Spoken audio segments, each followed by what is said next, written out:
Welcome back to Killer Film Reviews. Today we'll be doing a review of The Great Gatsby 2013 version, as I'm sure there'll be future versions of this renowned story by author F. Scott Fitzgerald. So let's begin by going over our cast for this film, shall we? We have Leonardo DiCaprio as Jay Gatsby, Carey Mulligan as Daisy Buchanan, Joe Egerton as Tom Buchanan, Tobey Maguire as Nick Carraway, Lisa Adam as Weeping Woman, Frank Aldridge as Well-Dressed Waiter, Amita Bachchen as Meyer Wolfson, Steve Paisley as Dan Cody, Richard Carter as Herzog, Jason Clarke as George Wilson, Lady Clemens as Catherine, Vince Colosimo as Michaelis, Max Collin as Al Eyes, Mal Day as a Priority Trust, Elizabeth Debicki as Jordan Baker, Emmanuel X. Winsey as Jazz Player, Eden Falk as Mr. McKee, and Isla Fisher as Myrtle Wilson. This film is based on the book, of course, The Great Gatsby, the original one. As you know, the copyright's expired. Anybody can write a version of it if they want these days. So, the film does remain faithful to the book in many ways. We start out with Nick Carraway, Tobey Maguire, recounting his tale of meeting the great man of Great Gatsby. His therapist basically tells him to go back and think back and to write it all down in a little journal, and that's where we kind of get our start to the film. The Valley of Rust, that's one of my favorite lines from the film. You see the page, you see the words on the page, and then it slowly transitions to the wastelands of New York where they're shoveling coal and all that. And you just get immersed in the film, you see the little eyes, Dr. T.J. Eckelberg. That's how they incorporated that in from the title of the book, the original book's cover art, pretty much. This film is a tribute to a different time of when people were a little more classy, but unfortunately, yes, there was, since this is 100 years ago, the setting, pretty much, there's racism, of course.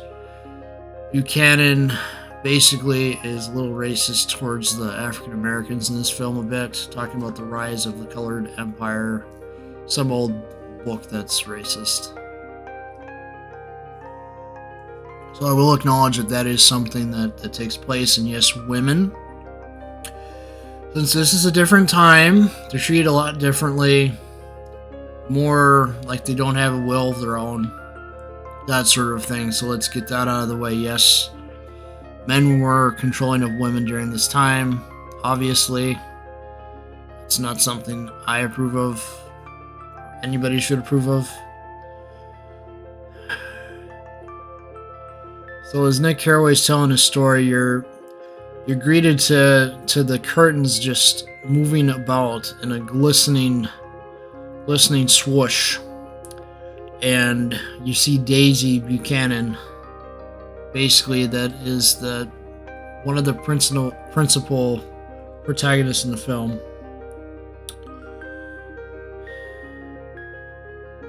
And Daisy basically is talking to Nick Carraway, Tobey Maguire, about his trip, about how he came over there, and then they have a scene over dinner, right? And the phone's ringing. When you're watching the film, that's going to be very important. It's very important to the plot now. Some may think the pacing of this movie is a little slow. It's meant to be. It's meant to tell the story. This movie's kind of like an acquired taste, like wine. Actually sipping on some really good honey mead here as I'm doing this review here, just to get in the spirit of it.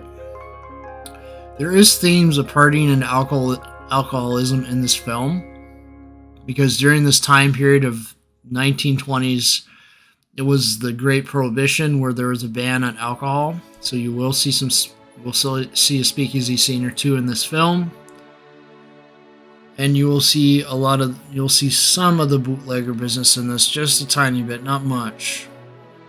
This film does embrace partying a bit. There's a few party scenes in it, obviously. You have some artists like Jay-Z and others in this.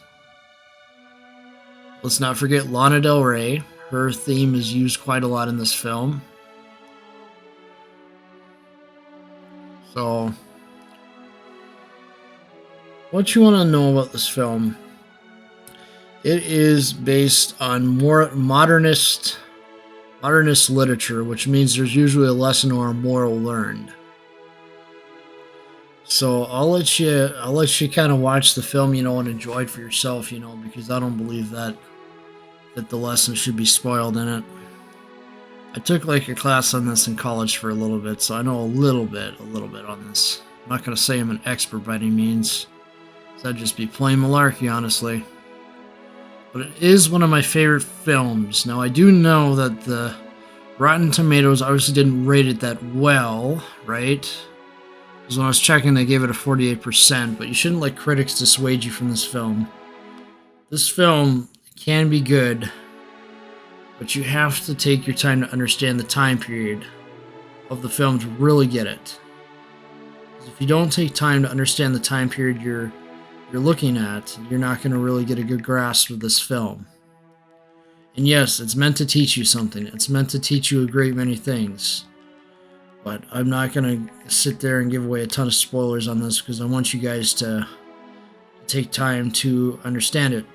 So yeah, I got the current ratings right now as of January 13th, 2022. Tomato meter, 48% for the critics. Audience score, 67%. So not every review am I going to include the Rotten Tomatoes, as sometimes they can be a little inaccurate. But let's not forget the director of the film, Baz Luhrmann. Really good man that put a lot of time and effort into this film. So let's talk about our plot details a little bit more. So Gatsby is this mysterious figure, and you're being like, ooh, what is the deal with Gatsby? Well, the deal with Gatsby is he's looking at that green light. That green light means something in this film. It stands for his motivations for what he does in the film. So that's important to pay attention to. The film tries to capture the sort of the scene of the parties of the 1920s in a way or two. It tries to tug at your heart a little bit, such as long lost love. A long lost relationship, that's what it'll make you think of. It'll make you think of the relationship that could have been, or couldn't have been, It's really best viewed by a mature audience, because you'll understand it better. You have to have been through some of life to really get some of this film, if you know what I mean. Like, you just gotta take your time to immerse yourself in it. Yes, there's a scene or two where characters get drunk in it. It's just how the time period was, especially for the rich. As Nick Carraway works on Wall Street, essentially, he's got some money. It's really Gatsby that has more of it, and so does Buchanan.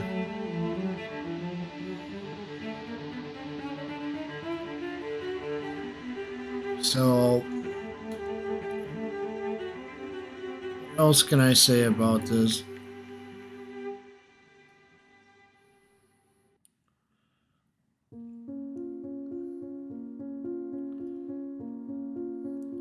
So this film takes you back to the 20s and has you re-experience that time. It takes time to understand this plotline. I cannot say that enough.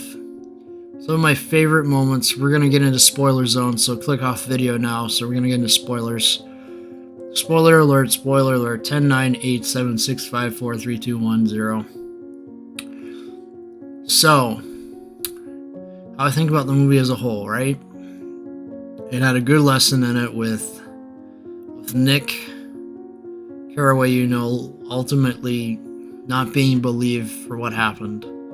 The rich people essentially got away with what they did, right? Daisy obviously, you know, took out Myrtle because they're in the cars, they're racing away from the whole thing because everybody was under a lot of stress. Like, note to whoever's watching, don't ever drive like when you're stressed out or something, or when you're intoxicated, obviously, because then that would be DWI.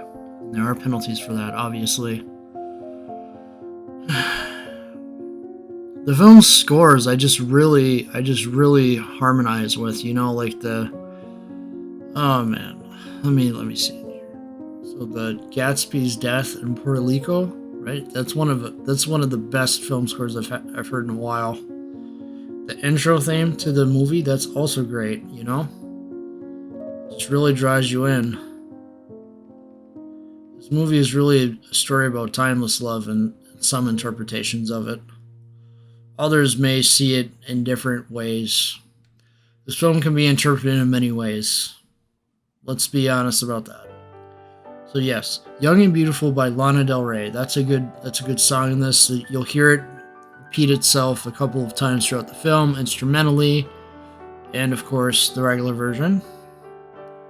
Then yes, you'll hear a lot of the $100 Bill as well by Jay-Z, and the party scenes in particular. Back to Black by Beyonce and Andre 3000. You'll hear that a couple of times as well. A Little Party Never Killed Nobody, Fergie, Q-Tip, and Goon Rock. You'll hear that.